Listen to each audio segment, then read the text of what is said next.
Price allot. வெளிப்படுத்தின விசேஷத்தோட மொத்தம் 22 அதிகாரங்களில் 1 முதல் 6 அதிகாரங்கள் வரையான காரியங்களை நம்ம போன வேத பாட வீடியோஸில் நம்ம பார்த்தோம். இப்போ 7வது அதிகாரத்திலேருந்து 11 அதிகாரங்கள் தான் போன இதில் சொன்ன மாதிரியே ஆதியாகமத்தோட முதல் 11 அதிகாரங்கள் வேதாகமத்தினுடைய முன்னுரையாக சொல்லப்பட்டதை போல் வெளிப்படுத்தினல் விசேஷத்தோட முதல் 11 அதிகாரங்கள் அதனுடைய ஒரு முடிவாக சொல்லப்பட்டிருக்கும். அதன் பிரகாரமாக இந்த முதல் 11 அதிகாரங்களில் முதல் 6 அதிகாரங்களில் முந்தைய வீடியோவில் நம்ம பார்த்தோம். இதில் 7 முதலான 11 அதிகாரங்கள் 7, 8, 9, 10, 11 இந்த 11 அதிகாரங்கள் வரையான காரியங்கள் எதை குறித்து சொல்லப்பட்டிருக்கு வெளிப்படுத்தின விசேஷத்தில் அப்படின்னு நம்ம பார்ப்போம். அதுக்கு முன்பாக அந்த முதல் 6 அதிகாரங்களை திரும்ப ஒரு முறை நான் உங்களுக்கு ஞாபகப்படுத்தினா பிரயோஜனமாக இருக்கும் அப்படின்னு சொல்லிட்டு நம்புகிறேன். அந்த வெளிப்படுத்தல் முதல் அதிகாரத்தில் பார்த்திங்கன்னா 7 சபைகளை குறித்து 7 சபையின் தூதர்களை குறித்தும் சொல்லப்பட்டிருக்கும். அதுக்கப்புறம் இந்த 2வது அதிகாரத்தில் பார்த்திங்க அப்படின்னா அந்த 7 சபைகளினுடைய பெயர்களில் 4 சபைகளை குறித்து சொல்லப்பட்டிருக்கும். 3வது அதிகாரத்தில் மீதமுள்ள அந்த 3 சபைகளை குறித்து அதில் சொல்லப்பட்டிருக்கும். 4வது அதிகாரத்தில் சிங்காசனம் 24 மூப்பர்கள் அந்த 4 ஜீவன்கள் இதை குறித்து இந்த 4ஆம் அதிகாரத்தில் சொல்லப்பட்டிருக்கும். 5வது அதிகாரத்தில் ஒரு முத்திரிக்கப்பட்ட ஒரு புஸ்தகம் இருந்ததாகவும் அந்த புஸ்தகத்தை யார் திறக்கக்கூடும் அப்படின்ற மாதிரியும் அது ஆட்டுக்குட்டியானவர் அது இயேசு கிறிஸ்து மட்டும்தான் அந்த புத்தகத்தை அதை திறக்கவும் அதை வாசிக்கவும் அந்த முத்திரைகளை உடைக்கவும் தகுதியுடையவர் அப்படின்றத குறித்து சொல்லப்பட்டிருக்கும். 6வது அதிகாரத்தில் அந்த முத்திரைகள் ஒவ்வொன்றாக உடைக்கப்படும் போதும் மொத்தம் 7 முத்திரைகள் அதில் முதல்ல இருக்கிற அந்த 6 முத்திரைகள் உடைக்கப்படும் போதும் அதை என்ன நடக்கும் அப்படின்றதை குறித்து அந்த 6வது அதிகாரம் வரைக்கும் சொல்லப்பட்டிருக்கும். இப்போ நம்ம 7வது அதிகாரத்தை குறித்து பார்ப்போம். 7வது அதிகாரத்தில் பார்த்திங்க அப்படின்னா துவக்கத்தில் பூமியின் 4 திசைகளிலும் 4 தூதர்கள் இருப்பாங்க. அவங்க காற்றை ஒன்றோட ஒன்று அடிச்சிடாத மாதிரி காற்றை பிடித்து வைத்து கொண்டு இருக்கிற தூதர்கள். அவங்க எதுக்காகனா தேவனுடைய ஊழியக்காரருடைய நெற்றிகளில் முத்திரை போட்டு தீர்ற வரைக்கும் அந்த காற்றை அவங்க பிடித்து இருப்பாங்க அப்படின்ற மாதிரி அதில் சொல்லப்பட்டிருக்கும்.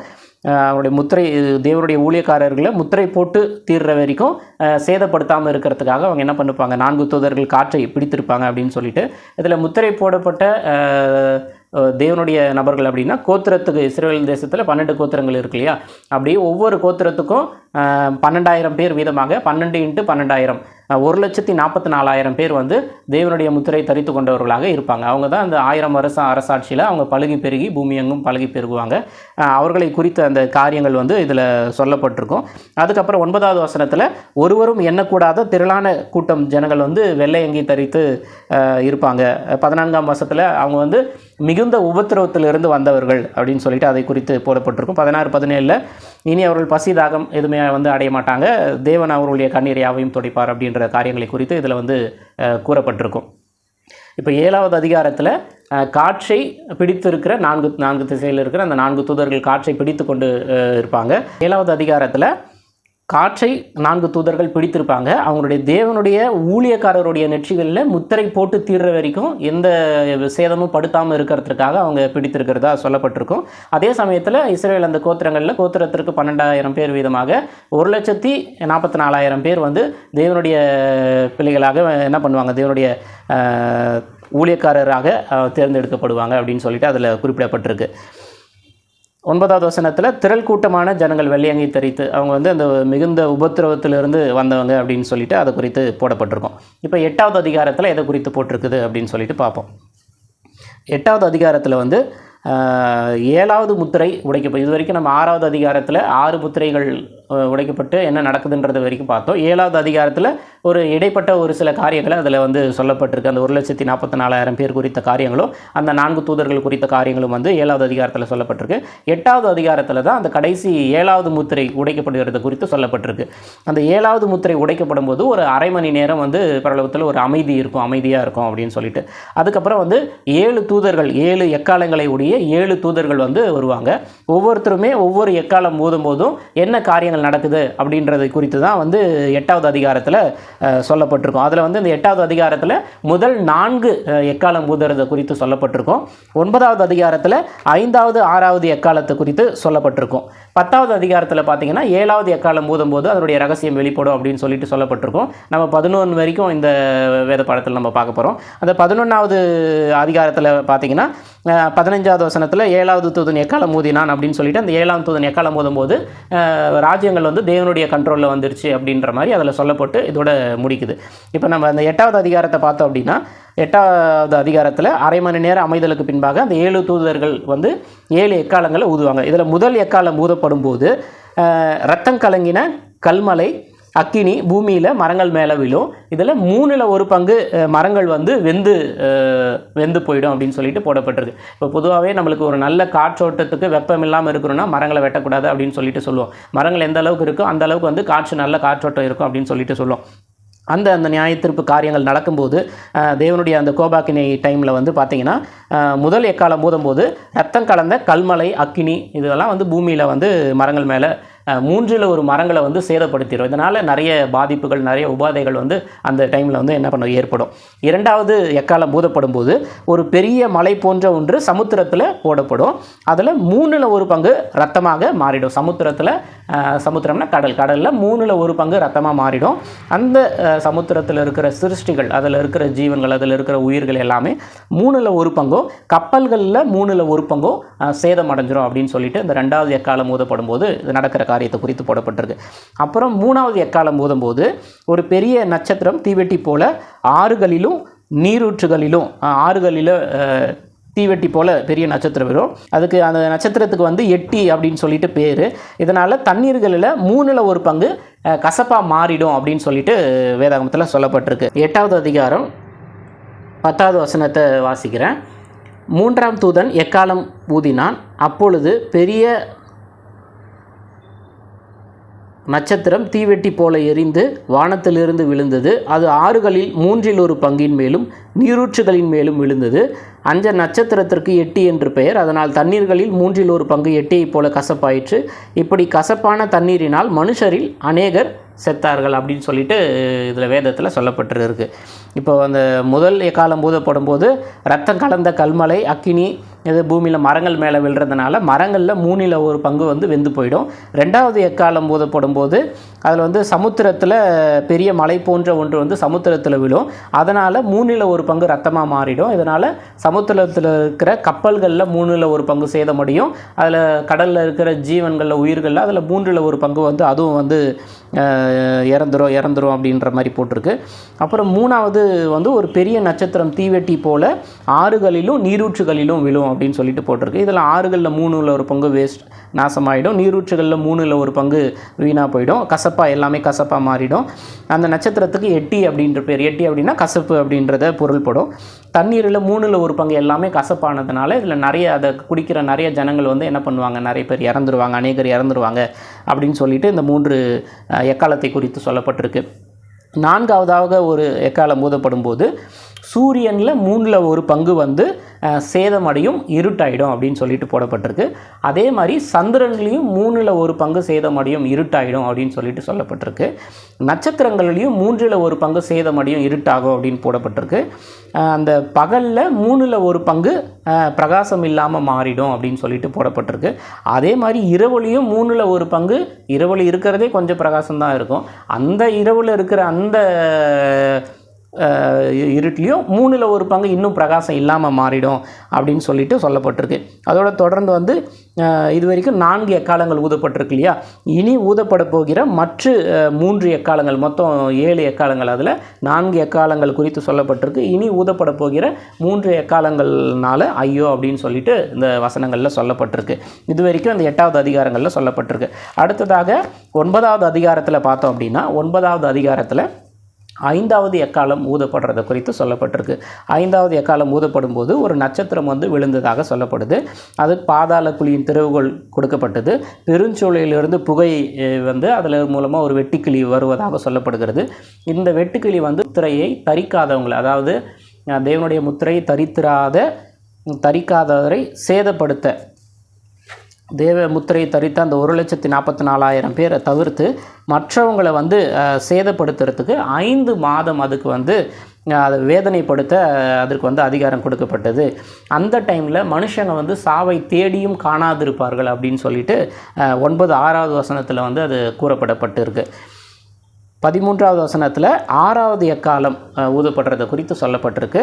6வது எக்காலம் ஊதப்படும் போது அந்த கட்டப்பட்ட அந்த 4 தூதர்கள், நம்ம வந்து அந்த முதல்ல அந்த 7வது அதிகாரத்தில் பார்த்தோம் இல்லையா, அந்த ஒரு பூமியின் காற்றுகளை பிடித்திருக்கிற 4 தூதர்கள்.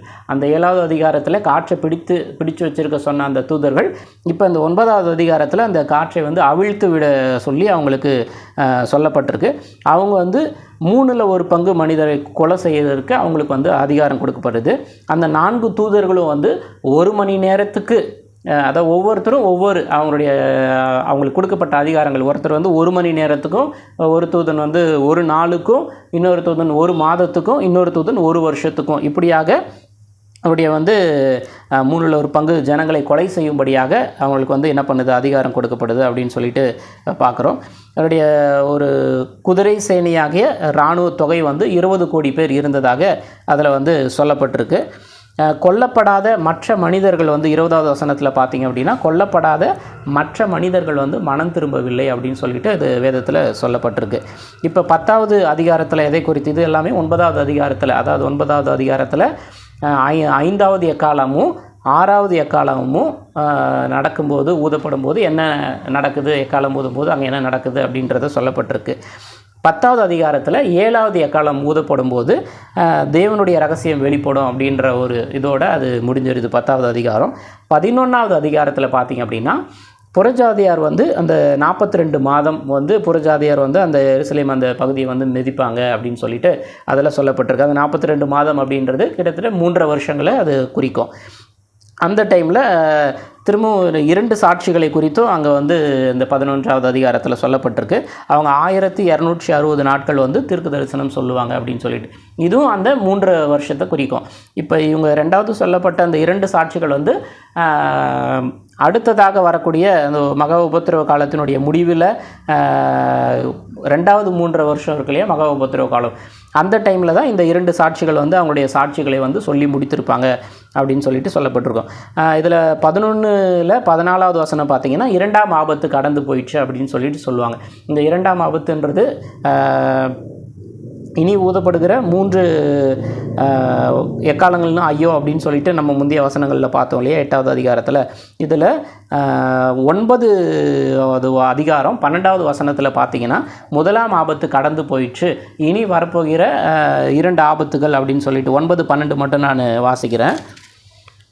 1ஆம் ஆபத்து கடந்து போயிடுச்சு, இவைகளுக்கு பின்னு இன்னும் 2 ஆபத்துக்கள் இதோ வருகிறது அப்படின்னு சொல்லிட்டு 9, 12 அந்த வசனம் சொல்லப்பட்டிருக்கு. இங்கே 1ஆம் ஆபத்து அப்படின்னு சொல்லிட்டு இந்த 7 எக்காலங்கள் தனி, 7வது முத்திரையில் 7 எக்காலங்கள் ஊதப்படுவது தனி, அந்த 7 எக்காலங்களில் ஊதப்படுகிறத 1ஆம் ஆபத்து அப்படின்னு சொல்லிட்டு சொல்லப்பட்டிருக்கு. அதான் ஒரு வெட்டுக்கிளி வந்து மனிதரை வந்து அது வேதனைப்படுத்துறதுக்கு 5 மாதம் அளவும் அதிகாரம் கொடுக்கப்படுது இல்லையா, அதே வந்து 1ஆம் ஆபத்து அப்படின்னு சொல்லிட்டு வேதத்தில் சொல்லப்பட்டிருக்கு. 11வது அதிகாரம் 14வது வசனத்தில் 2ஆம் ஆபத்து கடந்து போயிடுச்சு, 11ல் 14வது வசனத்தில் 2ஆம் ஆபத்து கடந்து போயிடுச்சு, இதோ 3ஆம் ஆபத்து சீக்கிரமாய் வருகிறது அப்படின்னு சொல்லிட்டு 11வது அதிகாரம் 14வது வசனத்தில் இந்தபடியாக சொல்லப்பட்டிருக்கு. இப்போ 2ஆம் ஆபத்து கடந்து போயிடுச்சுன்னு எதை குறித்து சொல்லப்பட்டிருக்கு அப்படின்னா, அந்த கடைசி அந்த 3 வருஷம் உபத்திரவ காலம் இருக்கு இல்லையா, அதை அந்த 2 சாட்சிகளை சொல்லி முடித்திருக்கிற அந்த டைம், அப்போ நடக்கிற அந்த காரியங்களை குறித்து தான் 2ஆம் ஆபத்து அப்படின்னு சொல்லிட்டு சொல்லப்பட்டிருக்கு. 3ஆம் ஆபத்து சீக்கிரம் வரப்போகுது அப்படின்னு சொல்லிட்டு அது அந்த வசனத்திலே வந்து என்ன பண்ணுது, தொடர்ச்சியாய் சொல்லப்பட்டிருக்கு. மேலும் அந்த 11வது அதிகாரத்தில் 7வது தூதன் எக்காலம் ஊதினான், எக்காலம் ஊதப்படும் போது உலக ராஜ்யங்கள் கிறிஸ்துவுக்குரிய ராஜ்யங்கள் ஆயின, அது சதா காலமும் தேவனுக்குரியதாக மாறிடுச்சு அப்படின்னு சொல்லிட்டு இந்த 11வது அதிகாரத்தில் சொல்லப்பட்டிருக்கு. இப்போ மீண்டுமாக கூட அந்த 7 முதல் 11 வரைக்கும் உள்ளதை திரும்ப ஒரு முறை நான் அப்படியே ரிவர்ஸில் உங்களுக்கு சொல்கிறேன். நான் 7வது அதிகாரத்தில், அதாவது அந்த 6வது முத்திரை குறித்த காரியங்கள் வரைக்கும், 6 முத்திரை வரைக்கும் 6வது அதிகாரம் வரைக்கும் சொல்லப்பட்டிருக்கு. 7வது அதிகாரத்தில் எந்த முத்திரை குறித்து சொல்லப்படாமல் அந்த 1,44,000 பேரை குறித்தும் அந்த காட்சிகளை பிடித்திருக்கிற அந்த 4 தூதர்களை குறித்தும் இதில் வந்து சொல்லப்பட்டிருக்கு.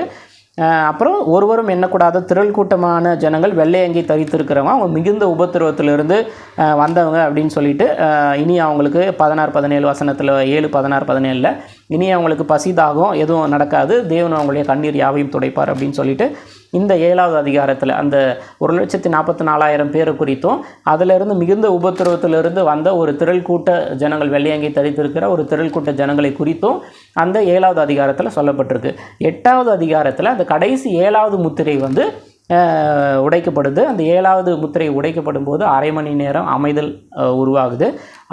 அதுக்கப்புறம் வந்து 7 தூதர்கள், 7 எக்காலங்களை பிடித்திருக்கிற 7 தூதர்கள் குறித்து முதல் 7 முத்திரைகள் அது வந்து இது வரைக்கும் முடிஞ்சிருச்சு. 7வது முத்திரை உடைக்கப்படும் போது அதில் 7 எக்காலங்கள் வருது. சரிங்களா? 7வது முத்திரை உடைக்கப்படும் போது 7 எக்காலங்கள். அப்படி ஒவ்வொரு எக்காலத்திலையும் ஊதப்படும் போதும் என்ன நடக்குது அப்படின்றது குறித்து தொடர்ந்து இருக்குது. அதில் இந்த 8வது அதிகாரத்தில் முதல் 4 எக்காலங்கள் ஊதப்படும் போது என்ன நடக்குது அப்படின்னு சொல்லிட்டு, முதல் எக்காலத்தில் மரங்களில் எல்லாமே சேதமடைஞ்சு கல்மலை, அக்கினி இதெல்லாம் பூமியில் விழுந்து மரங்களில் 3ல் ஒரு பங்கு சேதம். 2வது எக்காலம் ஊதப்படும் போது சமுத்திரத்தில் அதில் இருக்கிற சிருஷ்டிகள் எல்லாத்துலேயும், கப்பல்கள் எல்லாத்துலேயும் 3ல் ஒரு பங்கு சேதமடையுது. 3வது ஒரு பெரிய தீவெட்டி போல், அதுக்கு எட்டின்னு பேர், அது ஆறுகளில் நீரூற்றுகளில் விழுது. எல்லாமே தண்ணீரெல்லாம் கசப்பாகுது. அந்த கசப்பான தண்ணியை குடிக்கிறதுனால அநேகர் இறக்குறாங்க. எல்லாத்துலேயும் 3ல் ஒரு பங்கு அப்படி வந்து நாசமாக வராங்க.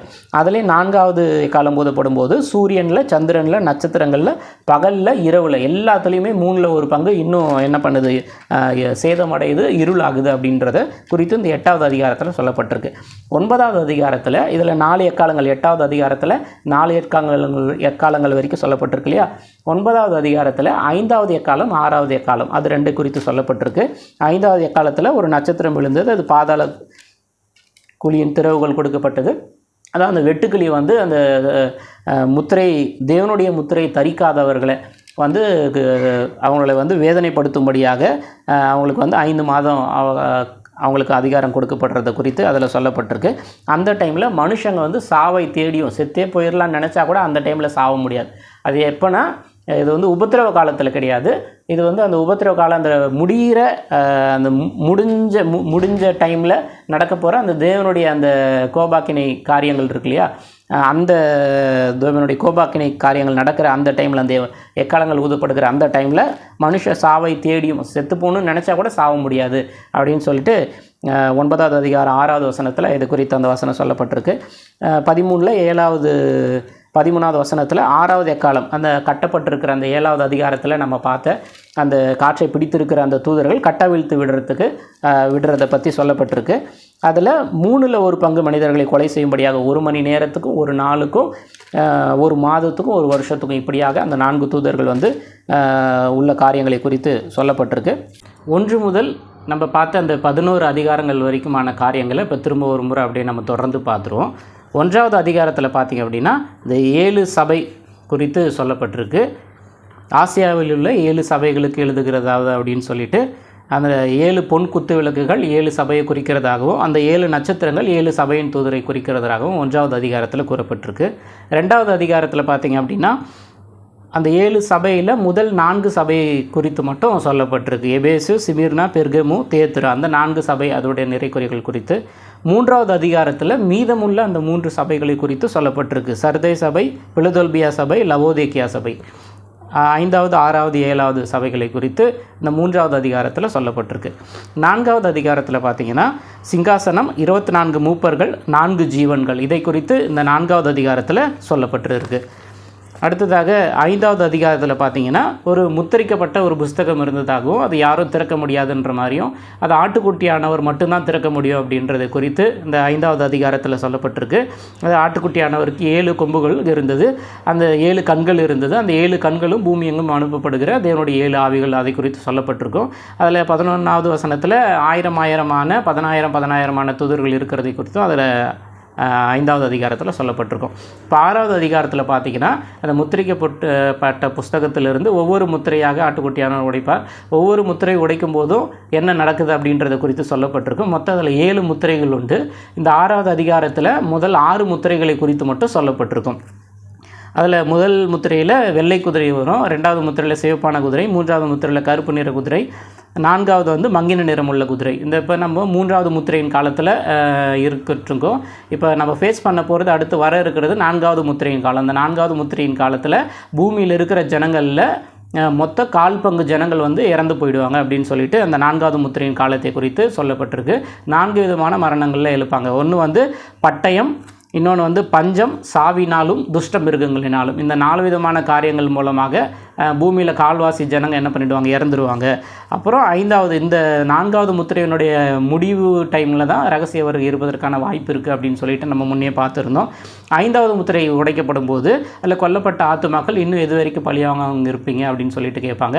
உங்களை மாதிரி இருக்கிற உடன் சகோதரர்கள் அவருடைய தொகை நிறைவேறு வரைக்கும் வெளியே பாருங்க அப்படின்னு சொன்னதாக சொல்லப்படும். இது வந்து அப்போ இங்கே உபத்திரவ காலம் நடந்துகிட்ருக்கோம். அந்த உபத்திரவ காலத்தில் இன்னும் கொஞ்ச நாள் அவங்களுடைய தொகை நிறைவேறணும், வெயிட் பண்ணுங்கள் அப்படின்னு சொல்கிற மாதிரி இதை நம்ம புரிஞ்சுக்கலாம். இப்போ நான்காவது முத்திரையினுடைய இறுதியில் ஒரு ரகசிய வருகை, அந்த நான்காம் முத்திரை நடைபெறுங்கிற காலகட்டத்திலையோ அந்த அவருடைய முத்திரையினுடைய இறுதி நாட்களிலேயோ அந்த ரகசிய வருகை இருக்கும்.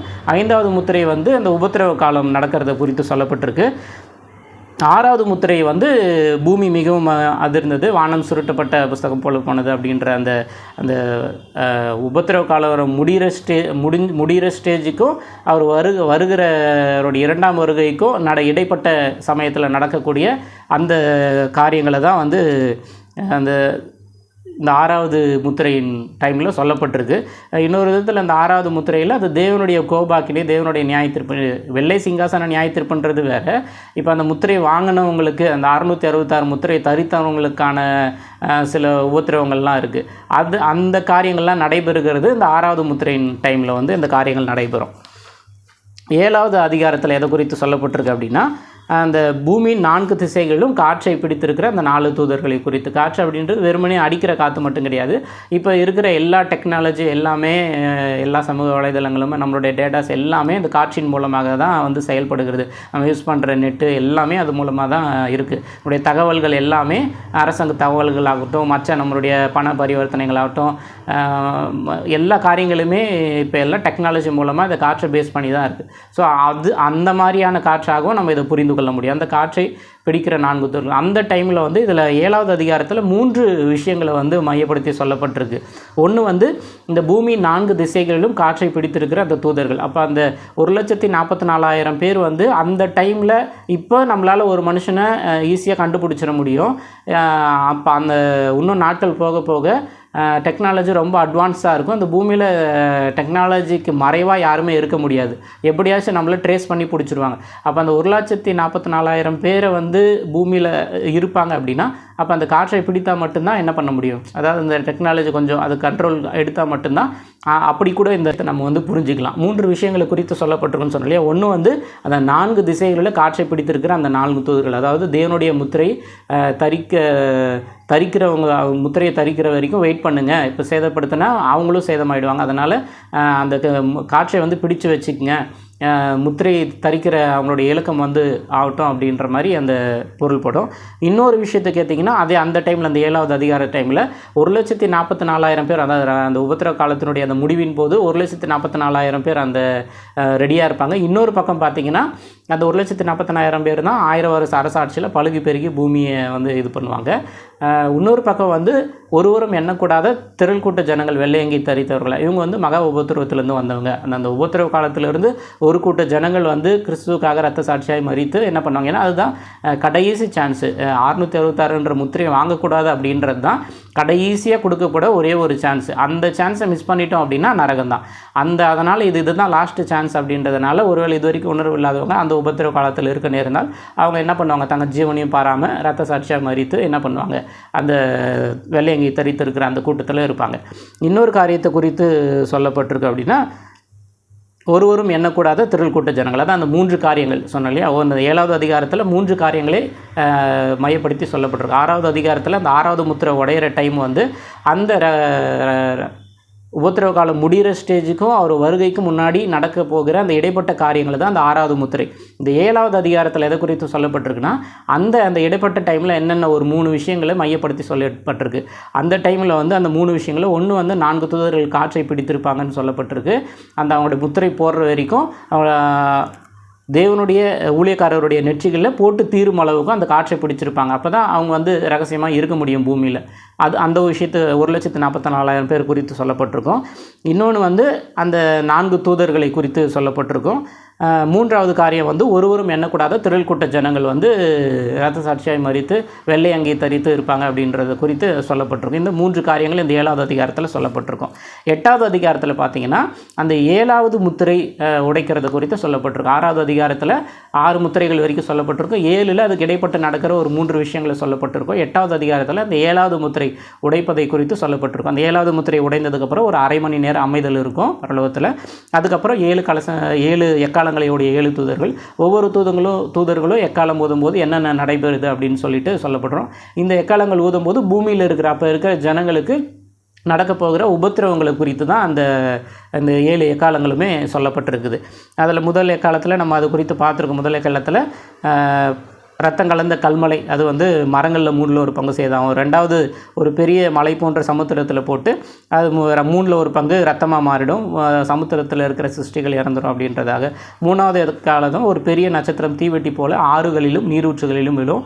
இதனால் தண்ணி நீரூற்று எல்லாமே கசப்பாக மாறிடும். அதுக்கு எட்டின்னு பேர், அது கசப்பாக மாறிடும். அதனால் அந்த கசப்பான நீரை குடிக்கிறதால மனுஷனில் நிறைய பேர் இறந்துருவாங்க. எல்லாமே இது எல்லாமே 3ல் ஒரு பங்கு அப்படின்னு சொல்லிட்டு வரும். அதாவது முதல் எக்காலம், 2வது எக்காலம், 3வது எக்காலம், 4வது எக்காலம் வரைக்குமே 3ல் ஒரு பங்கு அப்படின்னு சொல்லிட்டு இதில் குறிப்பிடப்பட்டிருக்கும். 4வது பார்த்தீங்கன்னா சூரியனில் 3ல் ஒரு பங்கு, சந்திரனில் 3ல் ஒரு பங்கு, நட்சத்திரத்தில் 3ல் ஒரு பங்கு, பகலில் 3ல் ஒரு பங்கு, இரவில் 3ல் ஒரு பங்கு, எல்லாமே சேதமடையும், இன்னும் பிரகாசம் இல்லாமல் போகும் அப்படின்னு சொல்லிட்டு அதில் குறித்து சொல்லப்பட்டிருக்கு. அப்புறம் 8வது அதிகாரத்தோட கடைசியில் இனி ஊதப்படுகிற 3 எக்காலங்கள் நிமித்தம் ஐயோ அப்படின்னு சொல்லிட்டு இந்த 8வது அதிகாரம் சொல்லப்பட்டிருக்கும். இந்த 8வது அதிகாரத்தில் 7வது முத்திரை உடைக்கப்பட்டு அந்த 7வது முத்திரையில் மொத்தம் 7 எக்காலங்கள் உண்டு. அந்த 7 எக்காலங்களில் முதல் 4 எக்காலங்களை குறித்து இந்த 8வது அதிகாரத்தில் சொல்லப்பட்டிருக்கும். இப்போது 9வது அதிகாரம். 9வது அதிகாரத்தில் 5வது எக்காலமும் 6வது எக்காலமும், இந்த 2 எக்காலத்தை குறித்து இந்த 9வது அதிகாரத்தில் சொல்லப்பட்டிருக்கும். இந்த 5வது எக்காலம் நடக்கும்போது ஒரு நட்சத்திரம் விழுந்தது, அது பாதாள குழியின் திறவுகோல் கொடுக்கப்பட்டது. ஒரு வெட்டுக்கிளி உருவமுள்ள ஒன்று வந்துச்சு, அது தேள் கொட்டுற மாதிரி வேதனை இருக்கும், 5 மாத அளவுக்கும் அதுக்கு அதிகாரம் கொடுக்கப்பட்டது அப்படின்றத குறித்து. வெட்டுக்கிளி அதனுடைய உருவம் எப்படி இருக்கும், அமைப்பு எப்படி இருக்கும், வால் எப்படி இருக்கும், அப்படி குறித்து அதனுடைய காரியங்கள் இருக்குது. அது ரொம்ப பயங்கரமாக வலிக்கும், அதனுடைய தேள் கொட்டும் போது வலிக்கிற மாதிரி இருக்கும், அதனுடைய உருவம் அந்த மாதிரி இருக்கும் அப்படின்னு சொல்லிட்டு அது குறித்து அது 5 மாதம் அதுக்கு வந்து வேதனைப்படுத்த அதிகாரம் கொடுக்கப்பட்டது அப்படின்றது குறித்து சொல்லப்பட்டிருக்கும். அதே 9வது அதிகாரம் 6வது வருஷத்தில் அந்த டைமில் மனுஷர் சாவை தேடியும் காணாது இருப்பார்கள். செத்தே போயிடலாம்னு நினச்சா கூட அந்த டைமில் வந்து சாவை நம்ம விரும்பினா கூட நம்மளால் சாவ முடியாது, அந்த உபத்திரவத்தை அனுபவித்து தான் ஆகணும் அப்படின்ற மாதிரி இந்த காலங்கள். இதெல்லாமே எப்போ நடக்கும் அப்படின்னா இந்த உபத்திரவ காலம் முடிஞ்சதுக்கப்புறமும் 2ஆம் வருகைக்கு முன்னாடியும் இந்த இடைப்பட்ட நாட்களில் நடக்கக்கூடிய அந்த காரியங்கள், அந்த 1000 வருஷ அரசாட்சிக்கு முன்னாடியும் உபத்திரவ காலத்துக்கு அப்புறமும் இதுக்கு இடைப்பட்ட நடக்கிற அந்த அவருடைய வருகை டைம்லையோ அதுக்கு முன்னாடி நடக்கிற அந்த இடைப்பட்ட நாட்களில் நடக்கிற காரியங்கள் வந்து இந்த முத்திரை தரித்தவர்களுக்கு வந்து 666 முத்திரை தரித்தவர்களுக்கு ஏற்படக்கூடிய உபத்திரவங்களை குறித்து தான் இதில் சொல்லப்பட்டிருக்கு. அதுக்கப்புறம் அந்த 9வது அதிகாரத்தில் பார்த்திங்க அப்படின்னா ஒரு குதிரை சேனையாகிய இராணுவ தொகை கிட்டத்தட்ட 20 கோடி பேர் இருப்பாங்க. அவங்கள வாயிலிருந்து நிறைய அக்கினி கந்தகம் இதெல்லாம் வரும், அது மூலமாக மனுஷன் நிறைய பேர் இறப்பாங்க. அப்போ கூட அவங்க வந்து மனம் திரும்ப மாட்டாங்க, அப்பயும் அந்த விக்கிரகத்தை தான் வழிபடுவாங்க, பேய்களையும் செம்புகளையும் சிலைகளையும் இதை தான் வழிபடுவாங்க அப்படின்னு சொல்லிட்டு மனம் திரும்ப மாட்டாங்க அப்படின்றத குறித்து இந்த 9வது அதிகாரத்தில் சொல்லப்பட்டிருக்குது. 10வது அதிகாரத்தில் பார்த்திங்க அப்படின்னா இந்த 7ஆம் தூதன் எக்காலம் ஊதும்போது தேவ ரகசியம் வெளிப்படும் அப்படின்றத குறித்து அந்த அளவுக்கு மட்டும் அதில் கொஞ்சம் சுருக்கமாக சொல்லப்பட்டிருக்கும். 11வது அதிகாரத்தில் பார்த்திங்க அப்படின்னா இந்த 42 மாதம் வந்து புறஜாதியார் வந்து இந்த எருசலேம் சுற்றியுள்ள பகுதிகளை அது மிதிப்பாங்க, அந்த பரிசுத்த ஸ்தலத்தை மிதிப்பாங்க அப்படின்றது புரியுது. இது வந்து இந்த 42 மாதன்றது 3 வருஷத்தை குறிக்கும். இதில் இந்த உபத்திரவ காலத்தை 2 டைமாக பிரிப்பாங்க.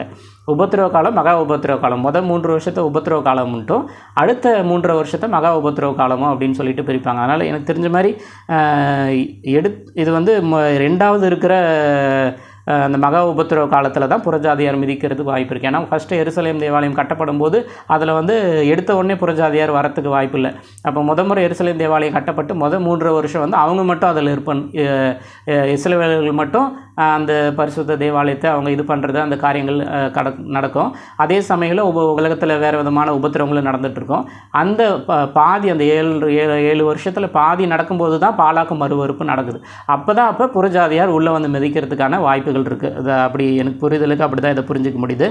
அந்த 2வது 3 வருஷத்தை தான் இந்த 11வது அதிகாரத்தில் புறஜாதியார் மிதிப்பாங்க அப்படின்னு சொல்லிட்டு இதில் சொல்லப்பட்டிருக்கு. அதுக்கப்புறம் அதே 11வது அதிகாரோடைய முடிவில் பார்த்தீங்கன்னா 15வது வசனத்தில் 7ஆம் தூதன் எக்காலம் ஊதினான், ராஜ்யங்கள் எல்லாம் கிறிஸ்துவுக்குள்ளே மாறிடுச்சு. அதாவது கண்ட்ரோல் ஃபுல்லாமே இப்போ ஏசப்பா கிட்ட வந்துருச்சு அப்படின்ற மாதிரி. அப்படி இதை நம்ம வந்து சதா காலமும் ராஜ்யங்களை வந்து தேவனுடையதாய் மாறிடுச்சு அப்படின்ற மாதிரி இந்த 11 அதிகாரங்கள் வந்து இதில் முடியுது. இதில் 2 ஆபத்துகள் அப்படின்னு சொல்லிட்டு சொல்லப்பட்டிருக்கு. இதில் அந்த 5வது எக்காலம் ஊதப்படும் போது ஒரு விஷயம் நடக்கும். அந்த வெட்டுக்கிளி அது தேல் கொட்டுற மாதிரியான இது வழி இருக்கும் அப்படின்ற குறித்த காரியங்கள். அது வந்து 1ஆம் ஆபத்து அப்படின்னு சொல்லிட்டு சொல்லப்பட்டிருக்கும். இன்னும் 2 ஆபத்து வரப்போகுதுன்ட்டு அந்த 9, 12வது வசனத்தில் சொல்லப்பட்டிருக்கும். 9வது அதிகாரம் 12வது வசனத்தில். இன்னும் 2ஆம் ஆபத்தை பார்த்தீங்க அப்படின்னா இந்த கடைசி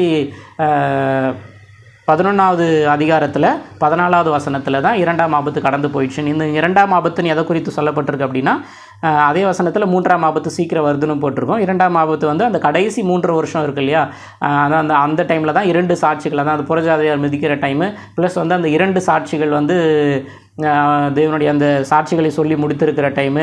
அப்போ அவங்க வந்து அந்த 2 சாட்சிகளும் பூமியை வந்து எந்த விதமான வாதைகளினால் அவங்களுக்கு செய்கிறதுக்கு அவங்களுக்கு அதிகாரம் இருக்கும். இதை குறித்தால அந்த 2 சாட்சிகள் இருக்கிறதும் அந்த 42 மாதம் இருக்கிறது. இந்த காரியங்கள் எல்லாமே அந்த கடைசி 3 வருஷம் அந்த மகா உபத்திரவ காலத்தினுடைய 3 வருஷத்தை குறித்து தான் இந்த 11வது அதிகாரத்தில் சொல்லப்பட்டிருக்கு.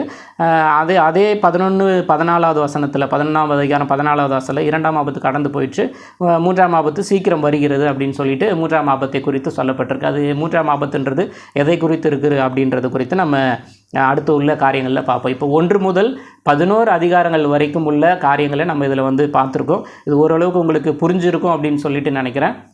மீண்டும் ஒரு முறை கூட சொல்கிறேன், இது வந்து ஒரு பேசிக் லெவல் மட்டும்தான், ஒரு லெவல் 1 அப்படின்ற ரேஞ்சில் மட்டும்தான் இதை நம்ம சொல்கிறோம். இதில் உங்களுக்கு தெரியாத காரியங்களோ ஒருவேளை உங்களுக்கு நல்ல பைபிள் வாசிக்கிற பழக்கம் இருந்து நல்ல ஒரு புரிதல் உள்ளவங்களுக்கு, ரொம்ப ஸ்ட்ராங்காக ஆவிக்குரிய வாழ்க்கையில் இருக்கிறவங்களுக்கு இது வந்து கொஞ்சம் தெரிஞ்ச விஷயங்களாக இருக்கலாம். ஆனால் அநேகருக்கு வந்து இந்த பேஸ் லெவல் கூட தெரியாமல் இருப்பாங்க. நானும் ஒரு டைமில் அப்படி தான் இருந்தேன். ஸோ எனக்கு இந்த காரியங்கள் பிரயோஜனமாக இருந்ததுனால என்னோட அந்த லெவல், அந்த பேஸ் லெவல் கூட தெரியாமல் இருக்கிற இந்த வெளிப்படுத்தல் விசேஷத்தை குறித்து பேஸ் லெவல் தெரியாமல் இருக்கிற ஜனங்களுக்கு பிரயோஜனமாக இருக்கணும் அப்படின்னு சொல்லிட்டு பிரயாசப்பட்டு இந்த காரியங்களை நம்ம சொல்லியிருக்கு. இது நிச்சயமாக உங்களுக்கு அந்த பேஸ் லெவலில் தெரியாமல் இருந்தவங்களுக்கு இந்த காரியங்கள் பார்க்கும்போது உங்களுக்கு புரியும்னு நான் விசுவாசிக்கிறேன். நீங்கள் வேதத்தை ஒவ்வொரு காரியங்கள் அந்த அதிகாரங்கள் சொல்லப்பட்டதை நீங்கள் கேட்குறதோடு அப்படியே விட்டுட்டிங்கன்னா அது உங்களுக்கு ரொம்ப குறைதலாக தான் நினைவில் பதியும். அந்த வசனங்களை நீங்கள் வேதத்திலிருந்து வாசிக்கும் போது தான் இன்னும் மேலதிகமாக உங்களுடைய இருதயத்தில் அந்த காரியங்கள் பதியும், உங்களுக்கு புரியும்.